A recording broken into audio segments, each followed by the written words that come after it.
महाराष्ट्र के कई इलाकों में मराठा आरक्षण की मांग को लेकर पिछले कई दिनों से प्रदर्शन किया जा रहा है।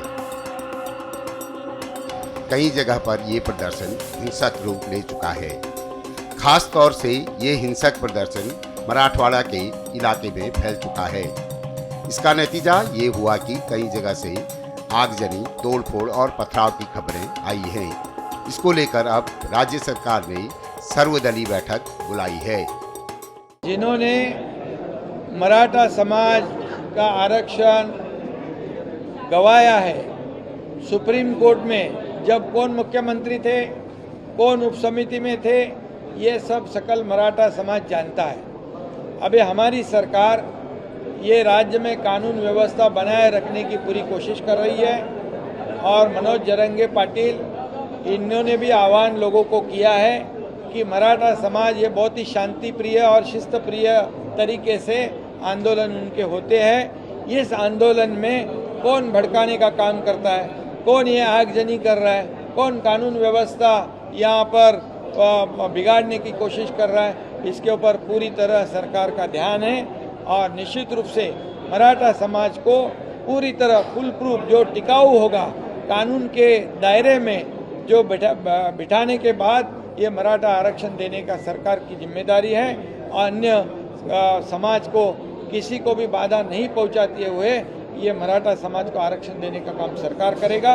उसके ऊपर काम शुरू है। जस्टिस शिंदे के माध्यम से वो भी काम कर रहे हैं और क्यूरेटिव पिटीशन के माध्यम से दिल्ली सुप्रीम कोर्ट में भी हमारा काम शुरू है। इसलिए जस्टिस भोसले, जस्टिस गायकवाड़ और जस्टिस शिंदे इनकी एक कमेटी गठित की गई है और जो बैकवर्ड कमीशन है उसको भी ये डेटा कलेक्ट करने के आदेश दिए हुए ये वार फुटिंग पे हम लोग काम कर रहे हैं और मराठा समाज को आरक्षण देने की जिम्मेदारी हमारी है। सरकार सकारात्मक है। थोड़ा सा समय सब्र की आवश्यकता है और इसलिए मराठा समाज को भी मेरी विनती है, आह्वान है कि कानून व्यवस्था बनाए रखने के लिए आपका भी सहयोग आवश्यक है। इसमें जो कानून व्यवस्था बिगाड़ने के लिए जो कुछ लोग आ रहे उनके ऊपर भी ध्यान रखने का काम ये सकल मराठा समाज के कार्यकर्ताओं ने करना चाहिए।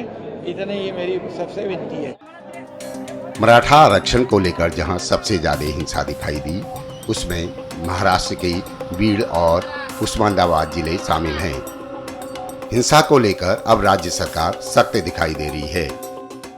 कल जिस प्रकार की घटना बीड़ में हुई है, इसका समर्थन नहीं किया जा सकता। मराठा आरक्षण के संदर्भ में राज्य की सरकार पूर्ण रूप से सकारात्मक है। कुछ निर्णय आज भी मंत्रिमंडल ने लिए हैं। लॉन्ग टर्म में इस प्रश्न को छुड़ाने के लिए सुप्रीम कोर्ट की क्यूरेटिव पिटीशन भी अभी मेंशन की गई है और सुप्रीम कोर्ट उसको सुनने वाला है। ऐसे समय कुछ लोग जानबूझकर हिंसा फैलाने का जो प्रयास कर रहे हैं, ऐसी हिंसा को बर्दाश्त नहीं किया जाएगा। उनके ऊपर कार्रवाई होगी। कई लोगों को आइडेंटिफाई किया गया है। सारे सीसीटीवी फुटेजेस हमको मिले हैं।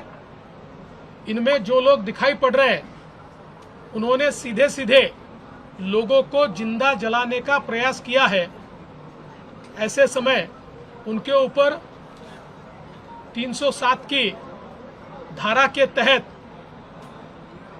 व्यक्तियों को जान से मारने की कोशिश करना, इस प्रकार की कार्रवाई की जाएगी। जो शांति के साथ आंदोलन कर रहे हैं उनको आंदोलन करने दिया जाएगा। साफ है कि मराठा आरक्षण एक संवेदनशील मुद्दा है। इसको लेकर महाराष्ट्र सरकार एक्शन में दिखाई दे रही है। हमसे जुड़े रहने के लिए हमारे YouTube चैनल को सब्सक्राइब करें और नई वीडियो की नोटिफिकेशन के लिए बेल आइकॉन को दबाएं।